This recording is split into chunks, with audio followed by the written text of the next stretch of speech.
वंदे मातरम। इसके पहले हमने देखा है अनिश्चितता की थ्योरी में, अनिश्चितता की स्थिति में उपभोक्ता का व्यवहार कैसा होता है, ठीक है।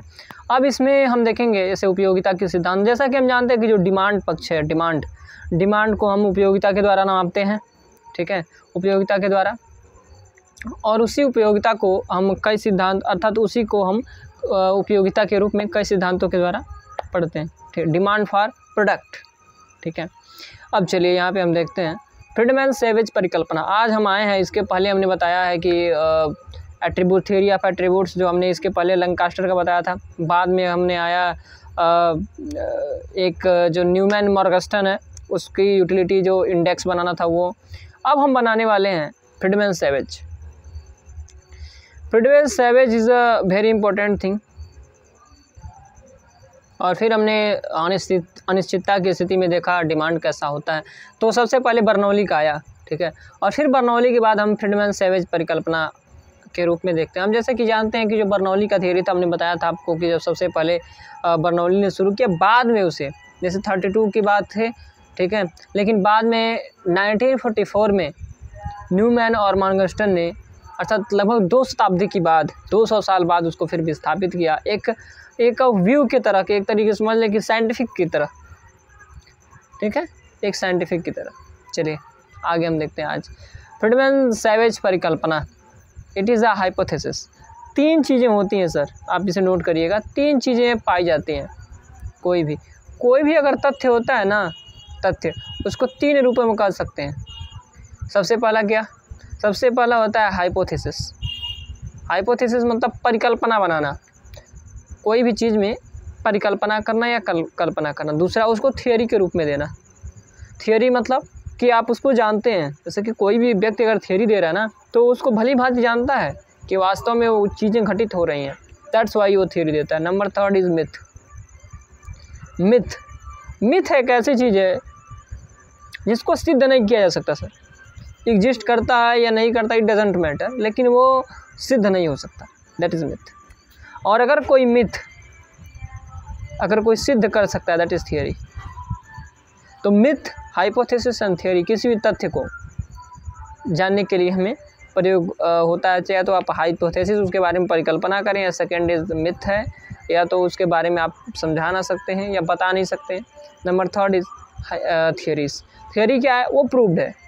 तो 3 चीज़ें होती हैं। तो हमने देखिए, हमने सबसे पहले क्या, निश्चितता, हमने डिमांड 3 स्थिति में पढ़ा था। सबसे पहले सर्टेनिटी, दूसरा अनसर्टेनिटी पढ़ना है, और तीसरा रिस्क। अनसर्टेनिटी जहाँ पे होगी वहाँ रिस्क विद्यमान होगा, समझ रहे हैं? तो दोनों को हम एक साथ पढ़ते हैं। तो सर्टेनिटी वाले में 5 हमने पढ़ा था, ठीक है। लास्ट में हम आते आते वहाँ पे आए थे जैसे कि लंकास्टर तक। बाद में हम उसके बाद अनिश्चितता की स्थिति में हमने सबसे पहले बर्नौली का में पढ़ा, फिर बाद में हम इसमें फ्रीडमैन सैवेज के पास आए हैं। तो अब फ्रीडमैन सैवेज क्या कहते हैं, देखिए। फ्रीडमैन सैवेज कहते हैं निश्चितता और जोखिमपूर्ण स्थितियों में उपभोक्ता के व्यवहार का नवीन यथार्थ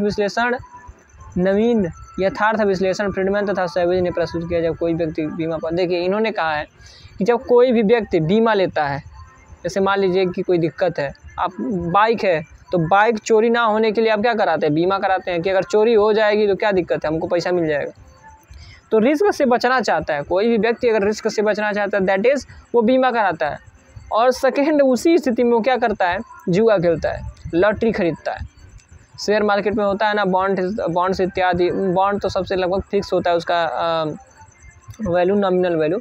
लेकिन अगर हम बात करें शेयर इत्यादि की, ठीक है, तो उसमें क्या होता है, जब व्यक्ति लॉटरी खरीदता है, लॉटरी, इन्होंने देखिए क्या किया है, इन्होंने कहा कि लॉटरी या जुआ की बात सीधे कही है। तो जब व्यक्ति लॉटरी का टिकट खरीदता है तो क्या करता है, रिस्क की स्थितियों में, अर्थात प्रतिकूल परिस्थिति में क्या करता है, जोखिम उठाता है। कुछ लोग बीमा कराने तथा जुआ खेलने दोनों में संलग्न होते हैं। कुछ लोग ऐसे होते हैं ना सर कि वो बीमा भी कराएंगे और जुआ में भी संलग्न होंगे।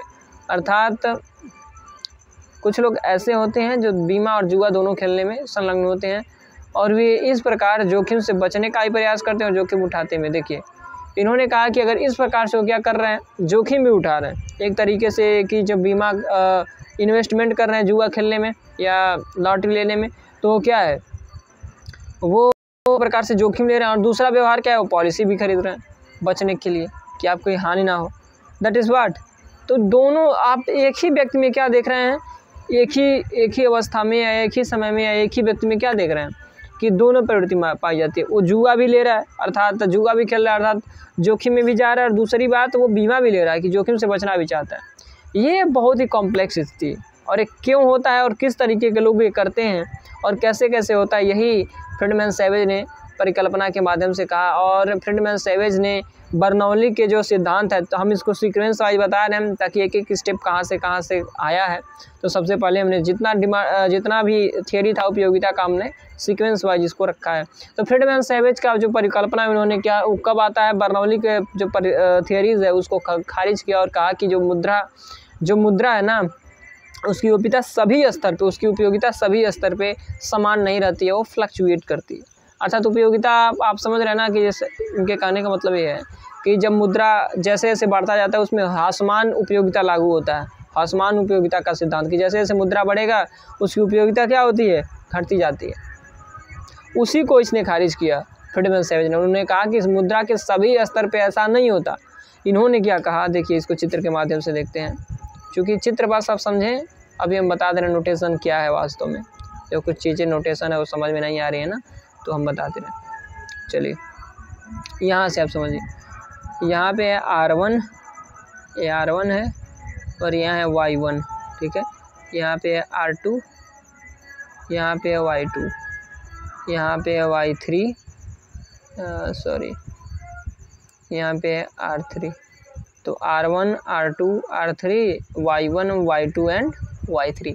और फिर उन्होंने क्या कहा कि जैसे जैसे किसी व्यक्ति के पास थोड़ा सा मुद्रा होता है, एग्जाम्पल दैट कि अगर आपके पास थोड़ा सा मुद्रा हुआ है 10 रुपया 5 रुपया, तो उसका महत्व आपके पास उतना नहीं रहता है। तो जैसे जैसे किसी व्यक्ति के पास कम पैसा होता है ना, तो उसकी उपयोगिता गिरती है, उसका महत्व नहीं होता है। उपयोगिता मतलब महत्व, आप इतना हम इसके पिछली वीडियो में बता चुके हैं कई बार कि उपयोगिता को कैसे समझें, तो महत्व से, ठीक है।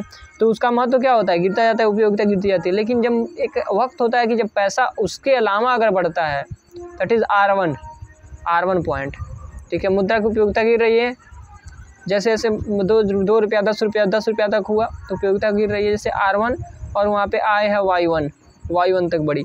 लेकिन उसके बाद अगर 10 रुपया से आपको बढ़ा, जैसे मान लीजिए 50 रुपया, 100 रुपया, 500 रुपया, 1000, 10,000, तो यहाँ तक आपके पास उपयोगिता बढ़ रही है। अर्थात R1 से R2 तक जब पैसा जा रहा है, अर्थात Y1 से Y2 तक जब R जा रहा है ना, तो मुद्रा की उपयोगिता क्या हो रही है, बढ़ रही है।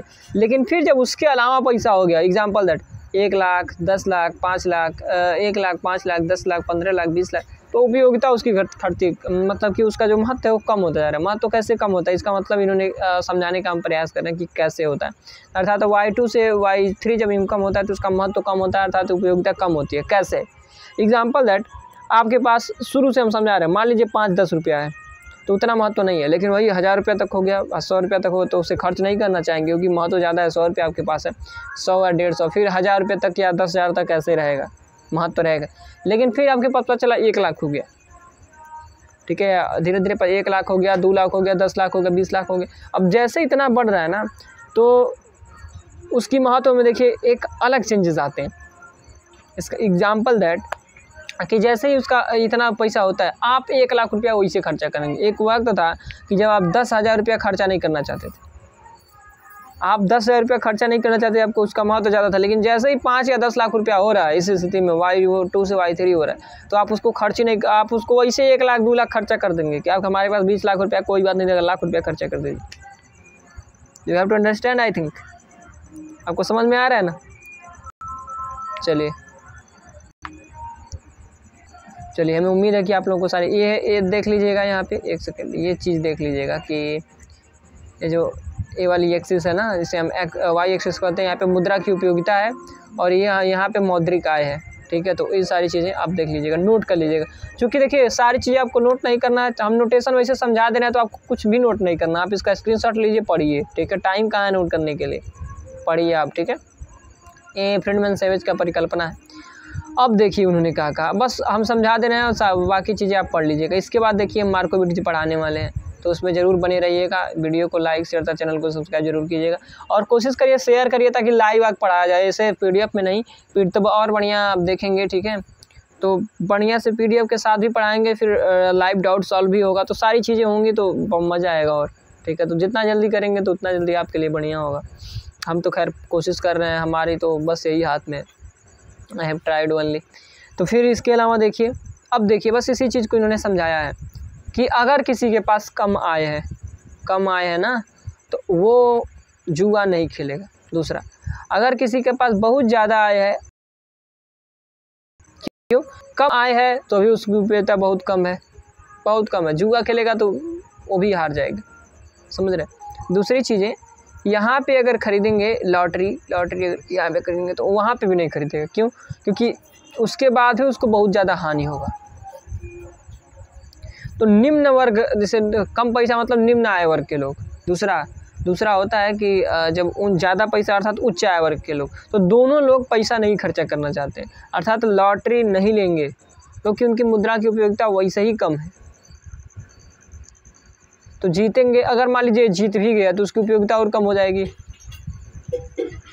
जीत भी गया तो भी मुद्रा की उपयोगिता। और ये देखिए, ये इस स्थिति में ये भी अगर थोड़ा सा मान लीजिए 5 रुपया इन्वेस्ट कर दिया तो 10 रुपया हो गए, तो भी तो इसके पास उतना ही उपयोगिता ज़्यादा बढ़ नहीं रही है, ठीक है।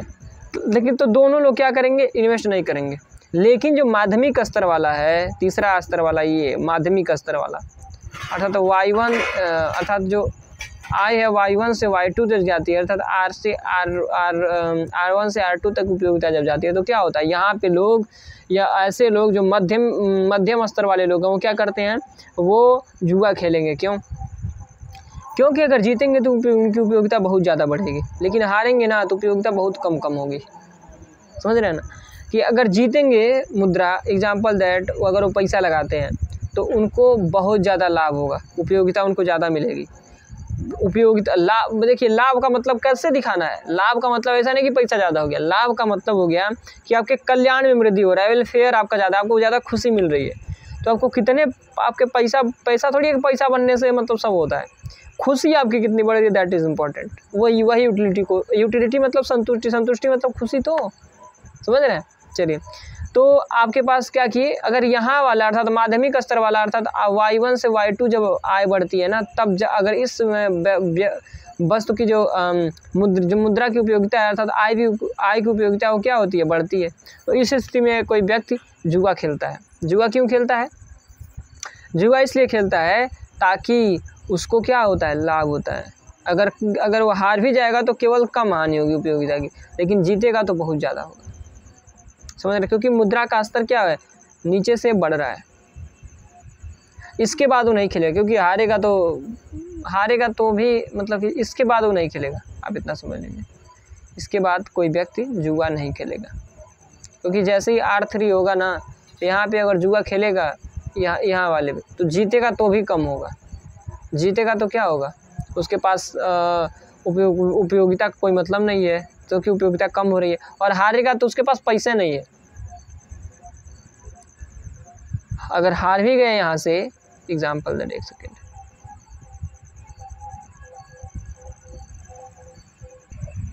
उपयोगिता को देखेंगे हम, मुद्रा को नहीं, ठीक है, सॉरी। अगर आप इस स्थिति में देखिए, अगर किसी व्यक्ति की जो आय है ना Y3 है, इस स्थिति में है, तो अगर वो हारेगा ना, जैसे मान लीजिए अगर वो हार गया, तो उसकी उपयोगिता क्या है, बढ़ती हुई है। कि अगर हारेगा तो इसका मतलब उसको हानि ज़्यादा होगी, लेकिन अगर जीतेगा तो उसको लाभ कम होगा। क्यों? क्योंकि उसकी उपयोगिता कम है। लेकिन अगर हारेगा ना तो उसकी उपयोगिता ज़्यादा होगी, मतलब ज़्यादा उसको लॉस होगा अगर हारेगा तो। क्यों? क्योंकि हारने की उपयोगिता ज़्यादा है। अगर मान लीजिए Y3 है आय और हारेगा तो वो आय और पीछे होगा जी, जब पीछे होगा इसका मतलब और हारने की उपयोगिता तब क्या होगी, ज़्यादा होगी। देखिए उपयोगिता एक का स्तर, अगर जीतेगा तब आय और आगे जाएगा, जब आगे जाएगा तो इसकी उपयोगिता क्या है, कम है, तो उपयोगिता का स्तर कम है, तो इसका मतलब उससे उपयोगिता क्या होगी, कम मिलेगी। लेकिन जब जीतेगा ना तो उससे उपयोगिता की हानि अधिक होगी।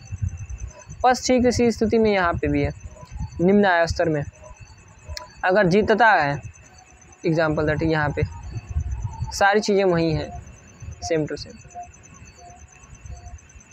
कैसे? आप अगर देखेंगे ध्यान से इसमें, अगर इस चित्र में देखेंगे तो उपयोगिता क्या हो रही है, यहाँ से गिर रही है। इसका मतलब क्या है, यहाँ से गिर रही है। इसका मतलब पता है क्या है, इसका मतलब ये है कि यहाँ की उपयोगिता ज़्यादा है और यहाँ की कम है। क्यों? क्योंकि ये गिर रही है, अर्थात यहाँ पे अधिक होगी, और जब नीचे आ रही है इसका मतलब यहाँ पे कम हो रही है। ठीक है, तो अगर ये हारेगा तो उसकी उपयोगिता ज़्यादा है, ज़्यादा हारेगा, लेकिन जीतेगा ना तो उसकी उपयोगिता क्या है? कम है। हाँ, ये कब अधिक होगा? देखिए यहाँ पे इस स्थिति में, अगर इस स्थिति में कोई आय है y1 पे नहीं, जब y1 से आगे निकलेगा आय यहाँ से, तब कि अगर y1 से अगर अधिक है तब लिया जाएगा, ओके। कि अगर y1 से अधिक है, एग्जांपल दैट कि y2 है, अब y2 है तो हारेगा तो इसकी उपयोगिता क्या होगी? गिर रही है, लेकिन जीतेगा तो उपयोगिता क्या है? बढ़ रही है इस स्थिति में, क्योंकि उपयोगिता यहाँ पे बढ़ती हुई है, ध्यान दीजिए, यहाँ से बढ़ रही है, इसका मतलब इसके पीछे क्या है? कम है, और इसके आगे ज़्यादा है। तो अगर पीछे है, पीछे अगर मतलब हारेगी तो पीछे जाएगी तो इसकी उपयोगिता कम है, अर्थात हारेगा तो उतना नुकसान नहीं होगा, लेकिन जीतेगा तो उसकी उपयोगिता क्या है? बढ़ रही है, इसका जीतेगा तो ज़्यादा गेन होगा। That's it. तो ऐसे लोग अर्थात माध्यमिक स्तर वाले आय के लोग होते हैं, और ऐसे लोग क्या करते हैं? जुआ में अर्थात लॉटरी में इन्वेस्टमेंट करते हैं। अर्थात दो तरीके के होते हैं, जो निम्न आय वाले हैं और जो उच्च आय वाले हैं। इसी के साथ साथ जो निम्न आय वाले लोग हैं वो और उच्च आय वाले लोग क्या कराते हैं? जोखिम से बचने के लिए बीमा कराते हैं, और साथ ही साथ जो निम्न आय वर्ग, जो मध्यम आय वर्ग वाले लोग हैं वो क्या करते हैं? वो क्या करते हैं? लॉटरी खरीदते हैं। अर्थात एक ही समय पर लोग क्या कर रहे हैं? बीमा, एक आदमी बीमा भी करा रहे हैं, वही लोग एक ही समय पर वही लोग क्या कर रहे हैं? बीमा भी करा रहे हैं, और वही लोग क्या कर रहे हैं? लॉटरी भी ले रहे हैं। अर्थात मतलब कि जोखिम भी उठा रहे हैं, और कुछ लोग क्या कर रहे हैं? बीमा से जोखिम से बचने के लिए क्या कर रहे हैं? बीमा भी करा रहे हैं। तो दोनों स्थितियाँ लोगों में पाई जा रही है। ऐसा क्यों पाई जा रही है? मुद्रा के स्तर के कारण। उसी को समझाया फ्रीडमैन सेवेज ने कि लोग क्या करते हैं कि बीमा भी खरीदते हैं और क्या करते हैं? जोखिम में भी निवेश करते हैं। क्यों? क्योंकि मुद्रा के पहले ये देखते हैं कि उनका स्तर कैसे है। अगर उनके पास कम पैसा है, ठीक है, अगर उनके पास कम पैसा है तो बीमा से बचने के लिए बीमा कराएंगे, जोखिम से बचने के लिए ज़्यादा पैसा है तो भी। लेकिन अगर माध्यमिक स्तर पे अगर वही व्यक्ति अगर माध्यमिक स्तर पे वही व्यक्ति कर रहा है, कोई दूसरा नहीं, वही व्यक्ति अगर माध्यमिक आय के माध्यमिक स्तर पे वो क्या करेगा? वह क्या करेगा? वो लॉटरी लेगा। अर्थात तो वही व्यक्ति अगर कम आय है तो क्या करा रहा है? बीमा करा रहा है जोखिम से बचने के लिए। वही माध्यमिक स्तर पे जब जा रहा है आय तो क्या करा रहा है? इन्वेस्टमेंट कर रहा है कहाँ? लॉटरी खरीदने में। अर्थात एक ही व्यक्ति क्या कर रहा है? दोनों व्यवहार दिख रहा है। किस लिए? क्योंकि मुद्रा की जो उपयोगिता है उसका स्तर अलग अलग है। That's it. और यही इन्होंने कहा इसी के माध्यम से कि जो व्यक्ति होता है ना, तो जो मुद्रा की उपयोगिता होती है वो क्या होती है? सेम नहीं होता है लेवल पे, वो अलग अलग लेवल पे उसकी उपयोगिता बदलती रहती है। और इसीलिए जो व्यक्ति है ना वो लॉटरी भी खरीदता है और क्या करता है? बीमा भी कराता है। That's it. हमें उम्मीद है कि आपको ये सारी चीज़ें समझ में आ रही होगी। नेक्स्ट टाइम हम देखेंगे मार्कोविट्ज़ परिकल्पना। ये अधिकतम सर, इसके अलावा आपको पूरी दुनिया की कोई भी एग्ज़ाम होगा, अगर आपने शुरू से देखा होगा, मतलब कि मार्शल से मार्जिनलिटी थ्योरी, अगर वहाँ से देखा होगा और यहाँ तक जो हम मार्कोविट्ज़ तक जा रहे हैं, अंतिम तक सर आपको मतलब कि उसके अलावा कहीं पूछ ही नहीं सकता, क्योंकि उसके अलावा कोई सिद्धांत ही नहीं है उपयोगिता की। तो बी कम्फर्ट, आपको कोई दिक्कत नहीं होगी। आगे देखते हैं। आज के लिए बस इतना ही, नेक्स्ट देखेंगे। वैसे तो आज बहुत कम पेजेस हैं, तो आप इसका स्क्रीनशॉट ले लीजिए, ठीक है, इसका स्क्रीनशॉट ले लीजिए एक, और दैट्स इट, बस इतने का बस। और फिर इसको पढ़ लीजिएगा। Don't make any notes. I think हमें नहीं पड़ेगी। वैसे कॉलेजेस में अगर आप बनाए होंगे तो भी ठीक है, नहीं बनाए होंगे तो आप इसका PDF लिख के और मोबाइल में स्टोर कर लीजिए और पढ़ते रहिए। Don't make PDF notes, okay, ठीक है। प्रैक्टिस करते रहिए, पढ़ते रहिए। Enjoy it. आज के लिए बस इतना ही। वंदे मातरम।